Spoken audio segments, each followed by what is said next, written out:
জমজমাট এক বিপিএল ফাইনালের সাক্ষী হলেন হোম অফ ক্রিকেটে উপস্থিত প্রায় 25,000 দর্শক।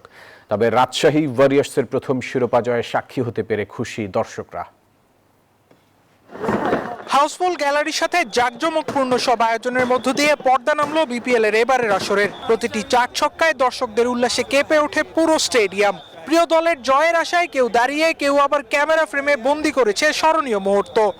এত আনন্দ আর এত এরকম এর আগে আমি কখনো দেখিনি। অনেক ভালো লাগছে, অনেক ভালো লাগছে, অনেক এনজয় করছি। আলোচনার সমালোচনা পেছনে ফেলে দারুণ এক ফাইনাল উপভোগ করলো দর্শকরা। খুব ভালো, বাট আর একটু এক্সাইটিং হতে পারতো লাস্টের দিকে ম্যাচটা। অ্যারেঞ্জমেন্ট মোটামুটি ভালো ছিল, কিন্তু খেলা ভালো হয় নাই। আলোকসজ্জা, আতশবাজির ঝলকানিতে ফাইনাল ম্যাচটি পরিণত হয় এক পূর্ণাঙ্গ বিনোদন আয়োজনে। দেশি বিদেশি তারকা ক্রিকেটারদের উপস্থিতি দর্শকদের আনন্দ বাড়িয়ে দেয় কয়েক গুণ।